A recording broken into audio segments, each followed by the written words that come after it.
그래서 어떻게 했냐면 교문 앞에 서 있었어요. 애들이 나오면 알린장 줘봐라. 애들은 내가 무슨 사감인 줄 알아. 체크하는 거야. 이번 숙제는 이거구나. 준비물은 이거구나. 거기까지는 좋은데 그 다음에 이게 예. 이건 어이가 아니라 아이야. 막 이랬어. 동네에서.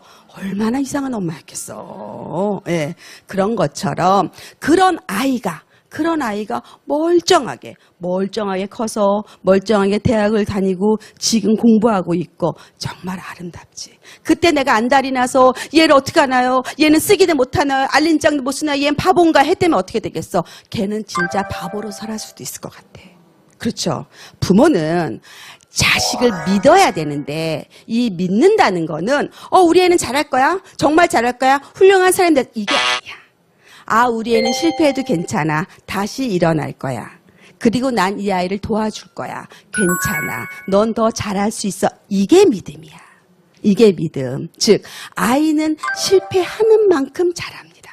특히 선생님 저희 거실에는 텔레비전이 있어요. 남편이 들어오자마자 종일 틉니다. 요새는 종편도 많아서 계속 돌리고 있어요. 애는 공부를 안 합니다. 귀가 여기까지 나와 있습니다. 어떻게 할까요? 결론 간단합니다. 남편을 아주 좋은 텔레비를 사서 안방으로 보냅니다. 정말 좋은 텔레비를 사줍시다. 치사하게 작은 거 말고. 요새는 이런 텔레비 나오던데요. 제일 좋은 텔레비를 사서 남편을 안방으로 모십니다. 남편한테 모든 리모컨의 정권을 주는 거예요. 여보, 행복하게 보세요. 우리는 밖에 나옵니다. 그런데 텔레비전 없앨 필요 없어요. 텔레비전 없애면 애들이 뭐 하냐면요. 집에서 핸드폰으로 텔레비전 봅니다. 어떤 게 눈이 더 나빠져요? 핸드폰 나빠지죠. 그래서 볼 필요는 있어요. 특히 문화예요. 문화이기 때문에 보는데 제일 나쁜 게 그냥 무의식적으로 그냥 틀어놓는 게 문제야. 또 하나 밥을 먹을 때 텔레비전을 틀어놓고 밥 먹는 게 문제야. 소화도 안 되고 대화도 안 되고 정신은 여기 가져 있고 다 남이야. 우리는 남. 그렇죠. 어떻게 해야 되느냐. 텔레비전은 보고 싶은 프로는 봐야 돼. 당연히 봐야 돼. 근데 어떻게 보면서 이야기하는 거지. 저 같은 경우는 개그 프로그램 보려면 어디서 웃어야 될지 모르겠어. 뭐 꺾기 이런 거 있잖아요. 절권도 이런 거 어디서 웃어? 그럼 물어봐. 나 저거 몰라. 어디서 웃어야 돼? 그럼 우리 아들이 너무너무 측은지심을 갖고 엄마 이건 여기에서 웃는 거야. 알려줘. 그럼 같이 봐. 그렇죠. 이게 중요한 거다. 즉 보통 공부를 방해하는 것을 우리가 몬스터라고 해요. 뭐 텔레비전, 게임기, 그다음에 뭐 스마트폰, 아니면 여자애들은 화장도 되고요. 남자애들은 잠도 돼요. 또 하나는 독서도 돼요. 공부에 방해되는 로망스 소설, 판타지 소설 이런 것도 공부에 방해되는 것들이야. 특히 스마트폰이 문제잖아 우리는. 그렇죠. 애들이 손에 놓질 않죠. 물론 우리도 놓질 않죠. 이거 다 환자죠, 우리가 다. 어떻게 하냐면 비법 알려드릴게요. 일단 아이가 정말 겉으로 드러나야 공부를 하겠다. 크게 마음을 먹으시면 바깥에다가 4구짜리 그 충전기를 놓으세요. 4구짜리. 그래서 아빠 거, 엄마 거, 아이 둘 거. 그런 다음에 아이가 공부하러 방에 들어가면 거기 놓고 가는 거야. 근데 아이만 하려면 안 해요. 아빠도 놓고 엄마도 놓고 다 놓고 들어가. 그래서 공부를 해. 그리고 제대로 나. 그럼 자유롭게 쓸 수 있게. 이게 가장 중요해. 근데 이걸 갖다 방에 들어간다. 침대에서 숨어서 할 짓 다 합니다. 그리고 다음날 너무 피곤해 하세요. 안 된다. 그래서 텔레비전하고 스마트폰은 그냥 문명의 이기야. 우리가 도망갈 수는 없어. 쇄국정체처럼 안 돼 이러면 애들은 숨어서 한다. 그러면 아예 오픈해서 꼭 봐야 되는 프로그램도 함께 보고. 그렇죠. 예, 그 다음에 스마트폰을 쓸 때 쓰지만 안에 넣고 바깥에 충전하는 게 가장 중요한 거다. 그래서 이걸 지혜롭게 해야지 무조건 안 돼. 특히 너 시험 못 봤지? 핸드폰 압수. 너무 치사해. 빙고. 너무 치사해 그런 거. 그런 거 하지 마세요 여러분들. 그럼 남편들이 얘기해. 너 오늘 반찬 못했다. 50만 원 생활비 압수. 똑같은 거야. 얼마나 서럽겠어 인생이. 그렇죠? 그래서 그러면 안 돼.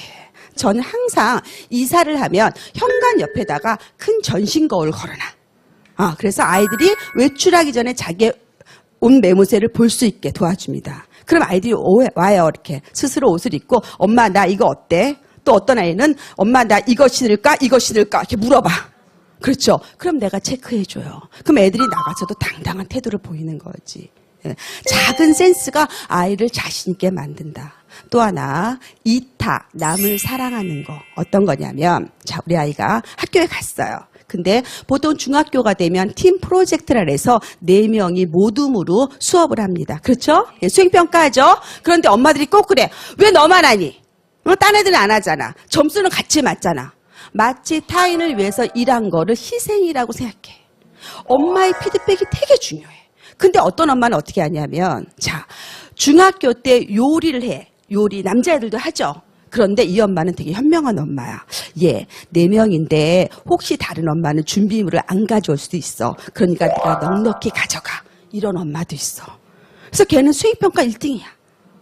굉장히 중요해요. 어떻게 남자아이들은. 그렇기 때문에 조금 희생이 손해가 아니라 전체를 위해서 이익이고 결국 나를 위해 이익이고 이런 아름다운 일이다. 이걸 알려주셔야 돼. 그러니까 엄마들이 조금만 손해봐. 벌벌 떨어. 화내. 이런 게 애들을 다 이기적으로 만든다. 이해되시죠? 자, 여러분은 초등학교 4학년, 5학년이 되면 슬슬 위기가 올라오죠. 무슨 위기죠? 사춘기의 위기죠. 그렇죠? 사춘기의 위기다. 예. 그랬을 때, 사춘기면 참 뭐가 걱정이 되죠? 반항. 그치? 눈빛이 사악해지지. 그렇죠? 얘가 엄마라면 막 죽고 못 사는 애가 엄마를 거부하죠. 눈빛이 사악해지면서 저도 겪었어요. 충분히 겪었다. 왜냐하면 사춘기는 어른이 되는 신호잖아. 그런데 우리는 어떻게 첫 번째 배신감을 느끼지? 저놈의 자식이 내가 지를 어떻게 키웠는데 막 이러면서 돈 생각도 나고 응? 개 키울 때 잠 못 잤던 것도 생각이 나고 저놈이 하다가 사랑의 열병을 앓죠. 근데 애들은 어떻게 어른이 되는 신호다. 굉장히 웰컴해야 됩니다. 우리가 웰컴해야 된다. 물론 말하고 행동하고 다르다. 그렇죠? 마음은 굴뚝 같아. 근데 보는 순간에 어떻게 돼? 애가 이상해 보여. 근데 애가 볼 때 엄마도 이상해. 똑같지 않을까요?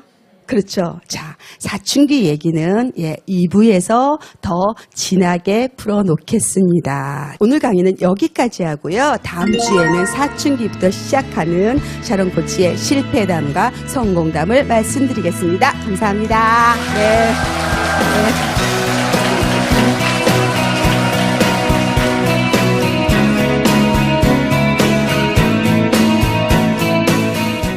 언니, 나는 사춘기 때 어땠어? 그랬더니 언니가 비밀을 알려줬어요. 마음속으로 칼을 갈았습니다. 내가 미워하는 사람 1, 2, 3. 그러니 우리 아이들도 오죽했겠냐고요. 제가 아이들을 어렸을 때 초등학교 때 단기 유학을 가게 됐어요. 실패했습니다. 처절하게 실패했습니다. 아이 울고. 그런데 엄마는 둥지예요. 아이들 생각하는 엄마는 둥지다. 엄마가 공부 좀 하자. 그래서 우리 아이가 잘할 수 있는 길을 만들어주자.